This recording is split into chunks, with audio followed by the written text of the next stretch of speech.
안녕하세요. 올랜도 킴입니다. 오늘 또 시황 분석과 더불어서 종목 분석해보는 시간을 갖도록 하겠습니다. 자, 먼저 오늘 시장 한번 보겠습니다. 다우가 0.48% 상승했고 나스닥이 많이 올랐죠. 0.81%, S&P 500이 0.65%, 그 다음에 러셀이 0.76%로서 오늘 장의 주도는 나스닥이 주도했다 이렇게 보시면 됩니다. 올타임은 거의 하이가 되었고 막판이 약간 때문에 하락세가 있었다 이렇게 보시면 되겠죠.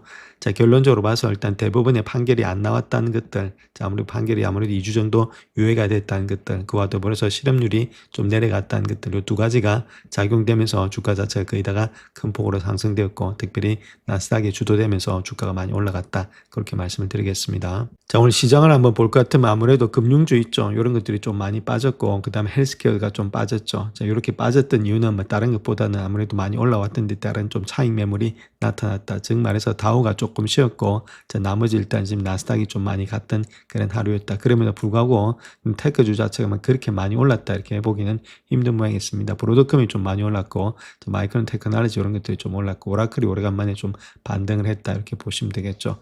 자, 그 다음에 여러 가지 일단 반도체 장비 이런 것들이 좀 상승했다 이렇게 보시면 됩니다. 전반적으로 아직까지도 아무래도 저 장세가 왔다 갔다 하는 그런 장세가 되고 있죠. 그렇기 때문에 이런 것들이 파란불이 많이 없고 거의다가 빨간불이면 시장이 상당히 힘이 없다 이렇게 보셔야 되는데 아직까지도 파란불이 많이 들어오고 있죠. 그렇다면 시장의 온기는 아직까지 있다는 말입니다. 즉 추세는 상승으로 되고 있는데 지금 선별적으로 일단 종목마다 가는 종목들만 좀 많이 가고 있다 이렇게 보시면 되겠고, 자, 특별히 일단 산업주가 좀 많이 오르고 있죠. 아무래도 지위 같은 것들이 많이 내렸기 때문에 좀 반등이 일어났고, 역시나 일단은 지금 에어로스페이스라든지 디펜스 이런 분야는 계속해서 상승이 주도하고 있다 이렇게 말씀드릴 수 있겠죠.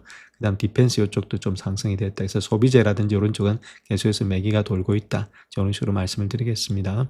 자, 그래서 오늘 시장을 한번 보게 되면 베이징 머티리얼스 인더스트리얼 산업주, 그 다음에 컨슈머 디펜스 이렇게 방어주 중심으로 좀 올랐다 이렇게 보시면 돼요. 기술주도 좀 올랐죠. 기술주는 중간 정도 갔고, 그 다음 파이낸셜하고 헬스케어는 조금 일단은 지금 이제 장이 좀 쉬어가는 장이었다 이렇게 보시면 됩니다. 전반적으로 장이 거기다가 섹터 11개 중에서 2개 빼고는 다 플러스가 되고 있죠. 그렇다면은 시장이 계속해서 달리고 있다. 그렇게 보셔야 되겠고, 여기부터 무너졌다 이렇게 보기는 힘든 모양이 있다 이렇게 말씀을 드립니다. 자, 먼저 S&P 500의 지수부터 한번 보겠습니다. 주식이 계속해서 가고 있죠. 이런 것들 뭐 일봉으로 보기보다는 주봉을 한번 보시게 되면 주식이 계속해서 쭉 타고 가고 있습니다. 21선을 갖다가. 그렇기 때문에 이걸 갖다가 여기서부터 우리가 꺾였다 이렇게 보기는 힘들고, 여기가 고점이다 저기가 고점이다 알 수가 없다는 거겠죠. 자, 만약 여기가 일단 고점이 돼서 주봉 같은 여기 고점이 될 수 있겠죠. 이 직전 고점이니까 여기서 팔았다. 그럼 결론적으로 이렇게 쭉 가다가 내가 포모 회사에서 여기서 사죠.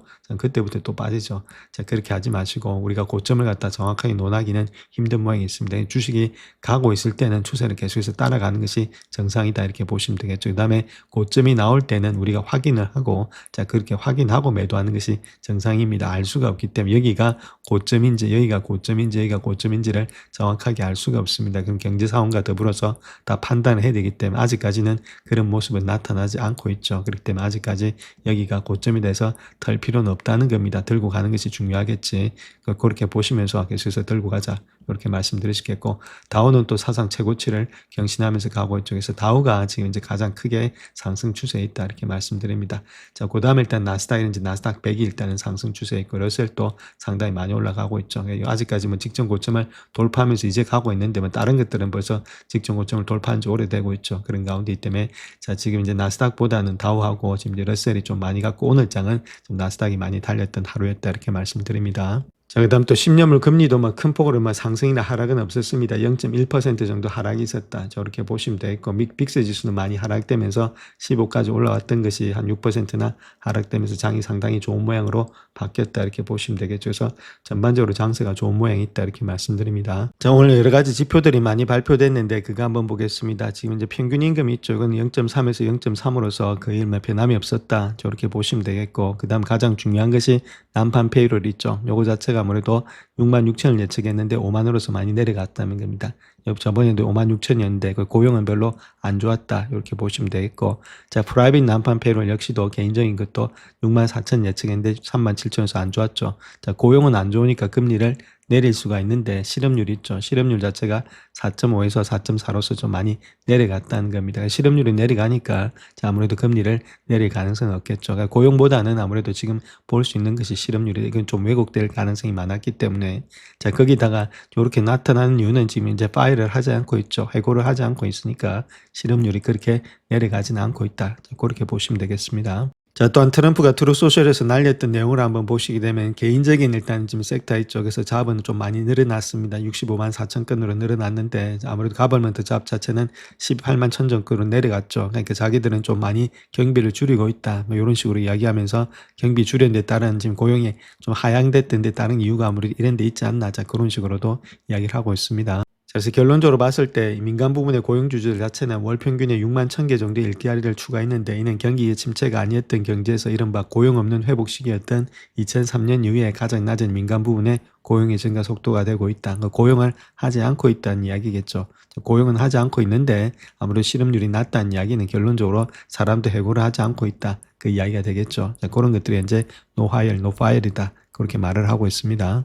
아무래도 오늘 엇갈린 12월에 고용보고서가 나왔는데 연준에 미치는 영향이 어떤 건지 거기에 대해서 한번 살펴보겠습니다. 2025년도에 고용보고서가 발표되면서 이달 말에 예정됐던 연준의 금리 인하 가능성은 좀 사라졌다는 겁니다. 그래서 12월에 미국 경제에서 5만 개 일자리가 추가되었다고 발표되었고 다우지수는 예상치인 7만 3천 개에 크게 못 미치는 수준이 되었다. 그럼에도 불구하고 실업률은 4.6에서 4.4로 하락되면서 부진한 고용 증가세에도 불구하고 시장은 안정적임을 시사하고 있다. 이렇게 밝히고 있죠. 그래서 패드와치에서 따르면은 해당 보고서로 인해서 1월에 금리 인하 기대치가 11.1%에서 2.8%로 하락이 됐다. 그렇게 말을 하고 있고 그래서 골드만삭스에서 이야기하고 있는 것은 1월에 연준의 노동시장이 조심스럽게 안정세를 보이고 있는 만큼 당분간은 금리 동결 기조를 유지할 가능성이 높다. 그렇게 말하고 있고 실업률이 개선된 것 자체는 11월의 급등이 시스템적인 약세라기 신호라기보다는 도치 이런 것들로 연기된 일회성의 사직과 데이터 왜곡에 기인했음을 시사하고 있다. 그렇게 말을 하고 있죠. 그래서 연준이 당분간은 금리를 동결할 것으로 예상이 되고 있다. 그렇게 이야기를 하고 있습니다. 올해 하반기 금리 인하 가능성이 여전히 남아있기 때문에 패드와치 같은 경우는 4월에 최소 0.25% 금리 인하가 있을 확률이 52%다. 그로 인해서 9월까지 추가 금리가 있다. 그다음 2번 정도는 인하할 수 있다. 그 이야기를 하고 있고 최근에 발표된 다른 경제 지표들은 역시나 경기 회복세를 보여주고 있고 이는 현재 연준이 3.5에서 3.75%로 설정된 기준금리 인하하는데 더욱더 부정적인 영향을 미칠 수가 있다. 그렇게 말을 하고 있죠. 지표가 좋으니까 아무래도 금리 인하할 필요가 없겠죠. 그와 더불어서 3분기 GDP 역시도 4.3% 급등했고 12월에 미국의 서비스 부분의 예상보다 빠른 속도로 성장이 되고 있다. 경제 지표가 좋기 때문에 금리를 갖다 큰 폭으로 인하할 가능성이 좀 없다. 그 이야기를 하고 있습니다. 미국은 아무래도 4월 이후부터 시작해가지고 지금 이제 거의 고용이 없다는 겁니다. 고용이 그만큼 안 좋다는 이야기를 나타내고 있죠. 8월 달에 마이너스 2만 6천, 9월에는 10만 8천인데 10월에 마이너스 17만 3천입니다. 그 다음에 11월에 5만 6천, 그 다음에 12월에 5만이니까 지금 이제 고용이 거의 일어나지 않고 있죠. 고용도 안 좋은데 아무래도 지금 잘리는 거 레이업은 없으니까 그나마 실업률은 올라가지는 않고 있다. 이렇게 보시면 되겠죠. 그래서 고용은 상당히 안 좋은 모양이었다. 이렇게 말씀을 드릴 수 있겠습니다. 그래서 요것만 보면은 금리를 인하해야 되는데 실업률 때문에 금리를 인하하지 못하고 있다. 이렇게 보시면 되겠습니다. 그래서 그 내용을 조금 더 깊이 있게 한번 보게 되면 12월의 고용 발표 자체는 정부의 셧다운의 종료 이후에 노동시장에 대한 첫 번째 명확한 지표를 제공했다. 그 혼합된 수치로 인해서 노동시장 상황에 대해서 명확한 판단을 내리는 데는 큰 도움이 되지 못했고 그럼에도 긍정적인 측면을 본다면 실업률이 4.4%로 하락했다는 점인데 이는 1년간의 실업률 상승이 주요 우려사항이자 노동시장 약세의 지표였던 점을 고려할 때 상당히 좀 반가운 소식이었다. 이런 것들이 아무래도 주가 상승을 견인하지 않았나 그렇게 보여지고 있고 부정적인 측면에서는 수정된 수치에서 고용 창출의 규모가 당초 예상보다 적었다는 것들 민간 부분의 고용이 하향 조정이 가장 큰 영향을 받았다는 점이 나타나고 있다. 즉 말해서 no hire, no fire이라는 거겠죠. hire도 안 하고 지금 이제 해고도 하지 않으니까 아무래도 실업률 자체가 이 정도가 되고 있다. 그 이야기를 하고 있습니다. 그래서 패드와치를 보시게 되면 한 달 전에 금리 인하할 확률이 한 21% 정도 됐는데 지금은 거의 5%밖에 되지 않고 있죠. 그 가운데 있기 때문에 거의 금리 인하를 할 가능성은 1월 달에는 없어졌다. 이렇게 말씀을 드립니다. 자, 다음 모건 스탠리 같은 경우에 있어서는 6월과 9월에 25pp 정도의 금리 인하가 예상이 되고 있다. 그렇게 말을 하고 있죠. 원래는 1월과 4월에 금리 인하가 있을 것으로 예상했던 것과는 좀 상반되고 있죠. 자, 그 이유는 인플레이션이 내려가고 있고, 자, 그 다음 또 아무래도 실업률 자체도 내려가고 있으니까 굳이 지금 금리 인하할 필요가 없겠죠. 그렇기 때문에 아무래도 요때 의장이 바뀌고 난 후부터 시작해서 금리 인하가 될 것으로 예측이 되고 있다. 자, 그렇게 이야기를 하고 있습니다. 자, 미시간대 소비자 신뢰지수가 나왔는데 그거 한번 보시게 되면 12월 달에 52.9였는데 54니까 좀 좋았죠. 자, 그와 더불어서 지금 이제 1월 달 2025년도보다는 1월 달엔 71이었는데 1월 달보다는 안 좋았다. 2025년도보다는 안 좋았지만은 12월 달보다는 좀 좋게 되고 있다. 이렇게 보시면 되겠고. 자, 현재 경제 상황도 마찬가지로 50.4인데 52.4로서 조금은 좋아지고 있다. 이렇게 보시면 되겠고. 기대지수 역시도 54.6인데 55로서 조금은 좋아지고 있죠. 그럼에도 불구하고 2025년도 1월 달과 비교해 봤을 때는 상당히 안 좋은 점에 있다. 자, 그러니까 아무래도 트럼프 지금 현재 지지율이 상당히 많이 떨어지는 입장이 이런 데 있다. 이렇게 말씀을 드립니다. 자, 실업률 하락으로 인해서 아무래도 장이 좀 좋았고 그와 더불어서 대법원 역시도 판결을 내리지 않은 거 요거 자체도 아무래도 시장이 좀 호재로서 작용이 되었다 이렇게 말씀드릴 수 있겠죠. 그래서 관세 정책에 대한 이의 제기에 대해서 판결을 내리지 않았고 아무래도 다음 주에 한 2주 동안 안에 법원에서 추가 판결이 나오지 않겠는가 그렇게 말을 하고 있죠. 그래서 아무래도 다음 주 되면 또 실적 발표하고 좀 겹치기 때문에 이런 것들이 약간 또 상쇄가 될 수 있다. 만약에 판결이 잘못 나왔을 때는 자, 그런 것들도 우리가 좀 보시면 되겠습니다. 자, 그렇다면 트럼프가 지금 이제 승수할 확률이 얼마만큼 되느냐 했을 때는 30.6% 정도밖에 되지 않고 있죠. 칼시에서 본다면은. 자, 그런 가운데 때문에 만약에 패소했을 당시에 어떻게 주가가 움직이느냐. 자, 그렇게 우리가 봐야 되는데 적어도 아니면 TJ 계정이라든지 이렇게 가지고 있는 돈 자체가 갚아야 될 돈보다는 훨씬 더 많기 때문에 굳이 여기서 뭐 국채를 발행해서 그렇게 갚을 필요는 없다는 거겠죠. 그렇기 때문에 아무래도 이것 때문에 주가 자체가 그렇게 많이 흔들린다. 자, 그렇게 보기는 좀 힘들다. 이렇게 말씀을 드립니다.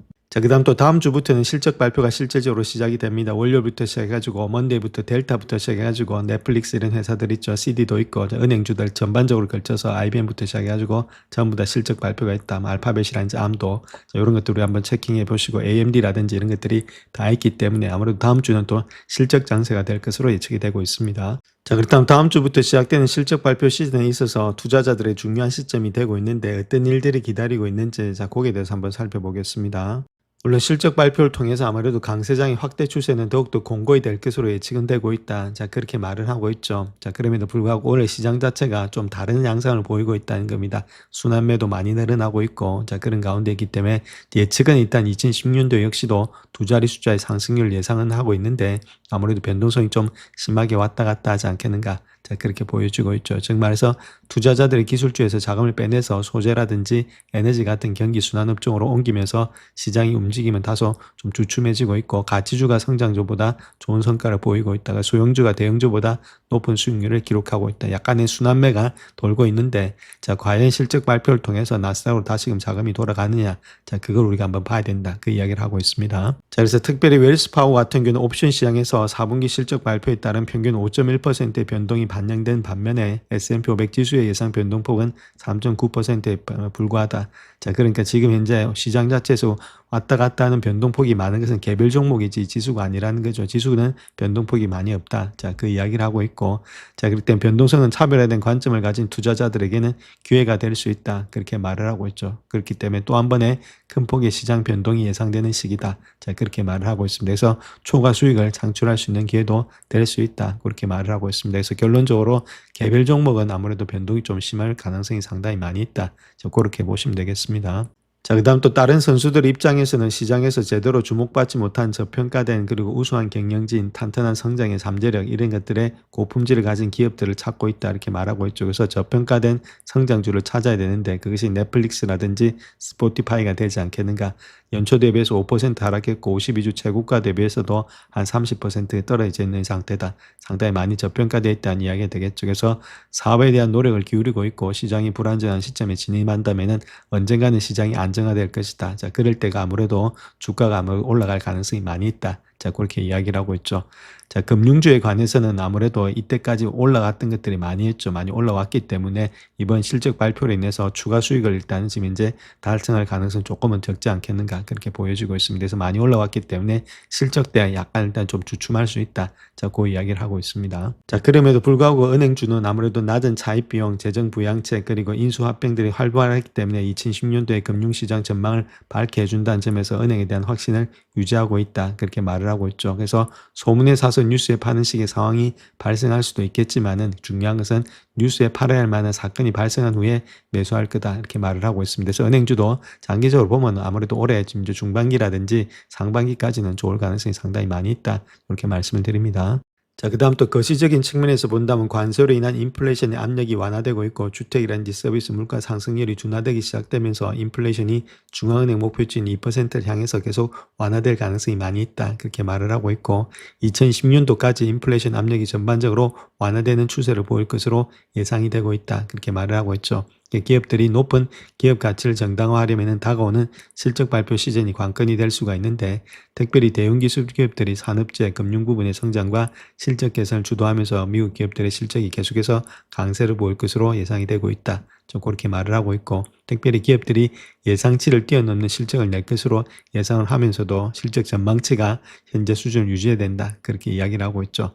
자, 그런 가운데 있기 때문에 S&P 500의 지수 자체가 백셋에 따르면은 8.1%의 수익의 성장률을 기록할 것으로 전망되고 있다. 그래서 결론은 수익이 주도하는 시장이 되고 있다. 그렇게 이야기를 하고 있죠. 그래서 EPS가 계속해서 잘 나오는지 전망치가 계속해서 예전에 있던 그런 기대치보다도 잘 나오는지 그런 것들을 체킹해야 될 때다. 그렇게 이야기를 하고 있습니다. 자, TSMC의 실적 발표 한번 보겠습니다. 2025년도 11월과 2025년도 12월을 비교해 봤을 때 약간 2.5% 약간 줄어들었습니다. MOM 기준은 디크리스가 되었고, 자, 반면에 일단 YY 기준에서는 20.4%가 늘어났다. 뭐 약간의 줄어들음에도 불구하고 주가는 조금은 상승 중에 있다. 이렇게 말씀드립니다. 자, 다음 요 차트를 하나 보시게 되면 AI 칩의 판매를 나타내고 있는 건데 가장 많은 것이 엔비디아가 많겠죠. B300, B200부터 시작해가지고 이런 것들 다른 것들 여러 가지 엔비디아의 판매량이 파란 겁니다. 그래서 상당히 많죠. 2025년도 지금 3분기까지 지금 이제 통계치를 나타내고 있는데 자, 그다음 구글의 TPU가 상당히 많습니다. 그 다음 아마존이 있고, 그 다음에 트라티늄이 있죠. 그 다음에 AMD, MI300 이런 것들이 있다. 그래서 계속해서 중요한 건 늘어나고 있다는 겁니다. 그래서 포션이 많이 차지하고 있는 것이 현재 엔비디아인데 아무래도 좀 추론 쪽에서도 지금 구글도 좀 쫓아오는 가운데 있다. 그래서 결론적으로 봤을 때 AI 칩이 판매가 많다는 것은 AI가 아직까지 살아있다. 자, 이렇게 우리가 보시면 되겠습니다. 자, 다음 요 차트 하나 보시게 되면 요거는 JP 모건의 지금 이제 그 코어스를 이야기하고 있습니다. 코어스에 지금 이제 용량이 계속해서 늘어나고 있다. 그 이야기를 하고 있죠. 그래서 TSMC가 2010년도에 코어스 용량을 69% 늘릴 것으로 예상이 되고 있는데 그 이유는 엔비디아, 그 다음에 AI 에이직에 대한 강력한 수요 덕분에 이전의 예상치보다 약간 높은 수치가 되고 있다. 자, 그렇게 말을 하고 있고, 자, 그럼에도 불구하고 수요와 공급 간에는 15에서 20%의 차이가 존재하고 있다. 계속해서 수요가 많다는 겁니다. 자, 그런 가운데 있고, 전반적으로 TSMC는 2020년도까지 코어스 용량의 90% 이상을 유지하고 주로 AI 가속기용 코어스 라지에 집중할 것으로 예상이 되고 있다. 그렇게 말을 하고 있죠. 자, 계속해서 용량이 늘어나고 있다. 자, 그 이유는 다른 것보다는 엔비디아, AI 이런 것들에 대한 여러 가지의 지금 이제 강력한 수요 덕분이다. 그렇게 이야기를 하고 있습니다.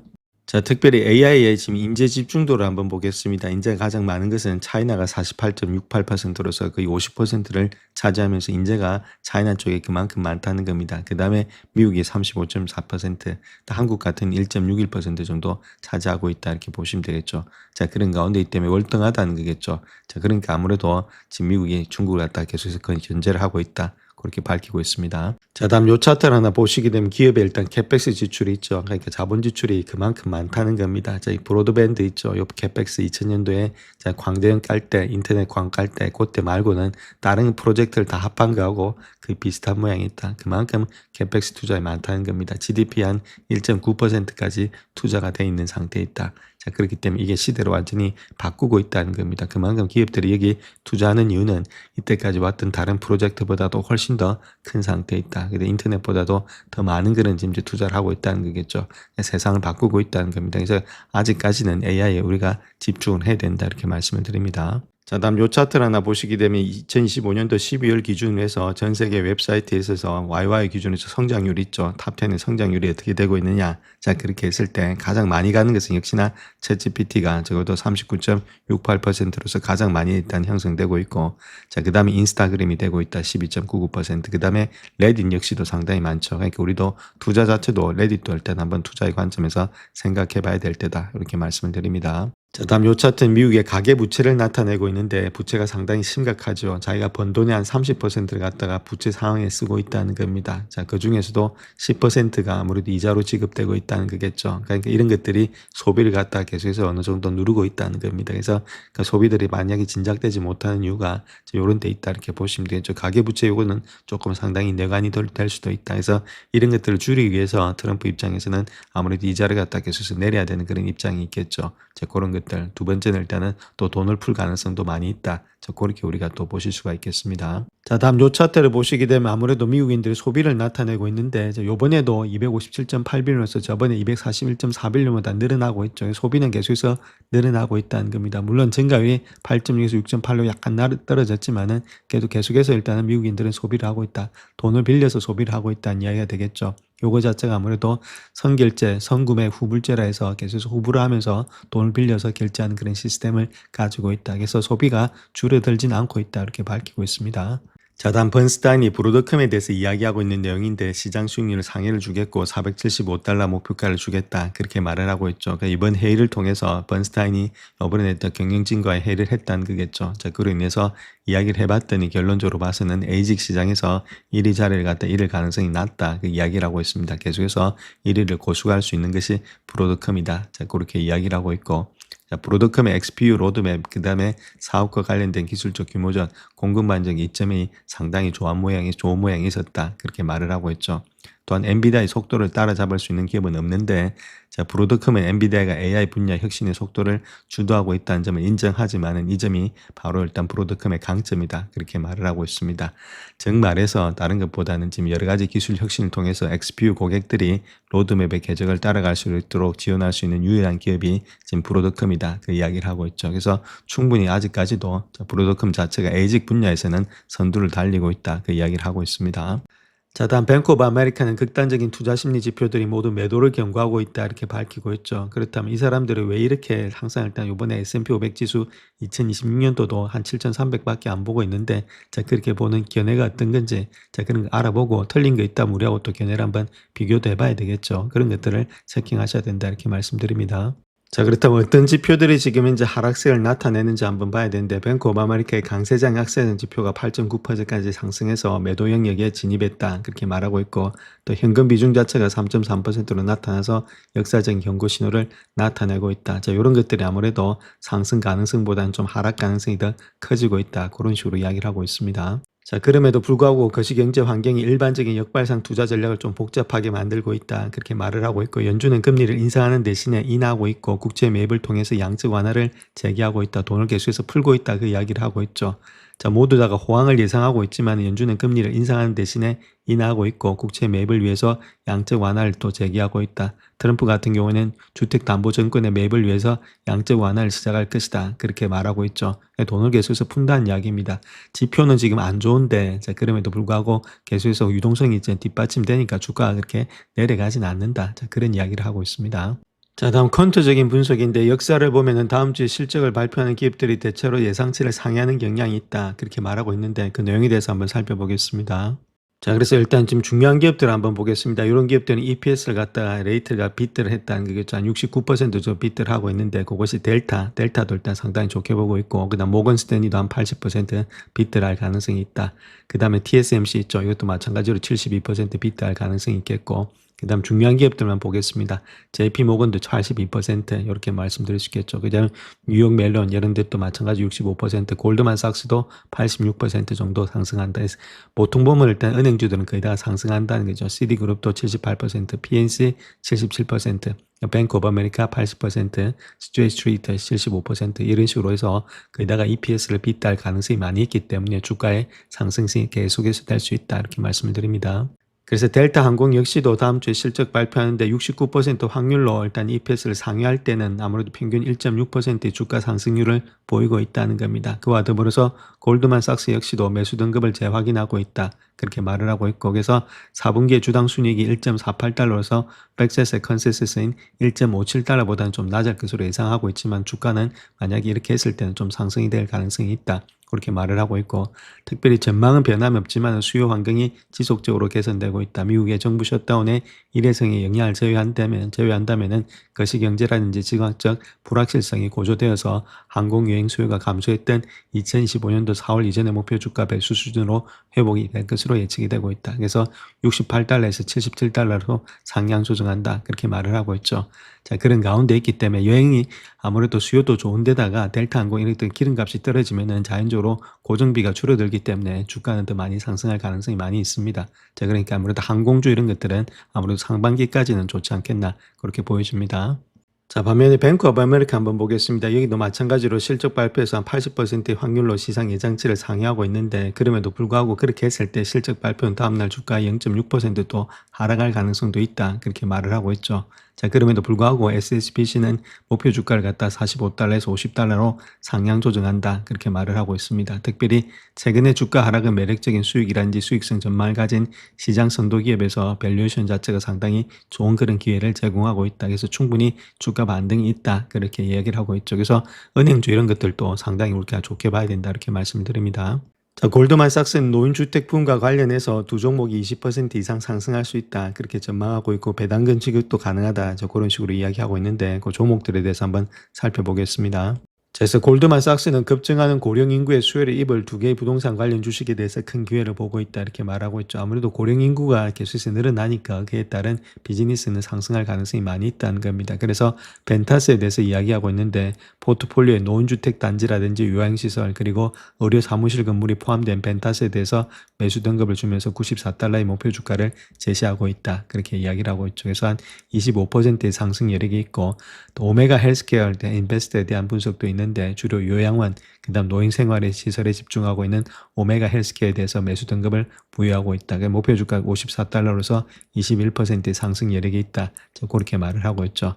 자, 아무래도 골드만삭스가 작년에 의료라든지 엔터테인먼트 이런 체험 분야에서 포함한 고령화 인구 테마에서 중요한 투자 기회를 확인한 데 따른 것이다. 이렇게 말을 하고 있습니다. 특별히 미국에서는 80세 이상의 인구가 향후 몇 년 동안에 급증할 것으로 예상되고 있다. 그래서 미국의 첫 베이비붐 세대가 올해 80대에 접어들기 때문이다. 그렇게 말을 하고 있죠. 자, 그렇다면 이 분야에 있어서 아무래도 계속되는 그런 시설이라든지 부동산이 늘어날 가능성이 많다. 그에 따른 아무래도 주가는 상승할 가능성이 많이 있다. 이렇게 보시면 되겠습니다. 자, 그렇다면 지금 현재 어떤 식으로 일단 노인 인구가 많이 늘어나는지 그거 한번 봐야 되는데, 2014년에서 2023년도까지는 15만 1000명 이렇게 증가되겠고, 2024년부터 시작해서 2020년도까지는 52만 4천 명이 80세가 되거나 될 것으로 추산된다.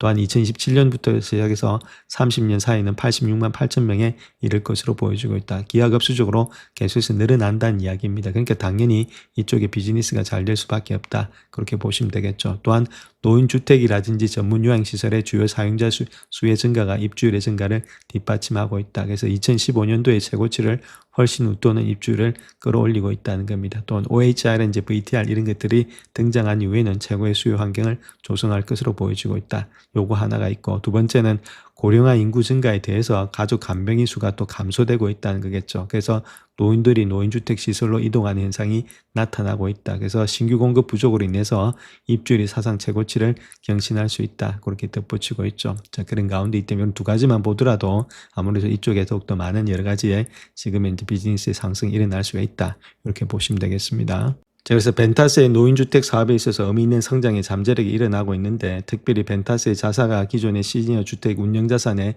입주율, 그 다음 수익성에 의미 있는 상승의 여력을 보일 것으로 예상이 되고 있다. 그렇게 말을 하고 있죠. 그래서 2028년도 말까지 입주율이 96%에 달할 것으로 전망이 되고 있고, 또 부동산 투자 신탁의 벤타스의 벤타스 OI 이런 것들의 데이터 플랫폼을 통해서 입주율, 가격의 최적화, 인력의 활용도의 향상 이런 것들, 자본 지출의 결정 이런 것들도 도움이 될 수 있다. 그렇게 덧붙이고 있죠. 상승의 여력이 있다는 겁니다. 그래서 20명 정도가 지금 이제 바이 등급을 주고 있다. 그렇게 이야기를 하고 있고, 평균가는 한 84불 정도가 되지 않겠는가 그렇게 보고 있습니다.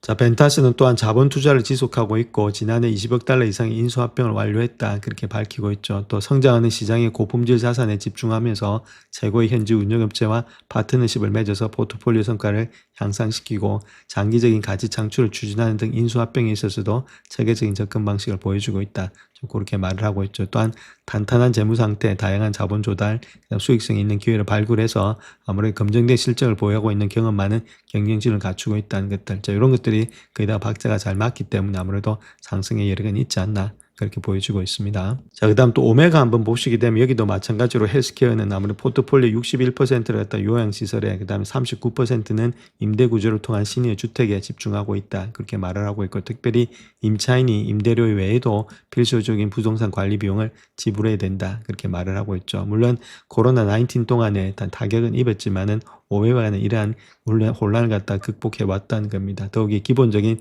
재무 상태가 개선되었고 임차인의 수익성이 10년 만에 최고 수준으로 상승됐다. 그래서 임차인의 재정 상태가 탄탄해지니까 채무 불이행의 가능성이 줄어들고 임대계약 만료 시에 재계약이라든지 임대료 인상 이런 가능성이 높아져서 수익 창출에 더욱더 많은 견인이 되고 있다. 그렇게 밝히고 있습니다. 자, 그래서 오메가 역시도 강력한 인수 파이프라인을 보유하고 있다 이렇게 말하고 있고, 또한 OHI 이런 것들을 통해서 고품질 자산을 인수하고 기존의 운영업체에 매각한 후에 재임대 금융을 제공하는 데 집중해 왔다 그렇게 말을 하고 있죠. 그래서 이를 통해서 자산 기반을 갖다 확대하는 동시에 장기 트리플넷의 임대 구조를 통해서 안정적인 임대 수익을 창출할 수 있었다. 자, 그렇게 말을 하고 있습니다. 그래서 몇 년 동안에 인수 활동이 상당히 증가됐다 이렇게 말을 하고 있죠. 그래서 두 회사 모두 다가 좀 재정적으로 좀 안전한 상태에 있다 이렇게 말씀을 드립니다.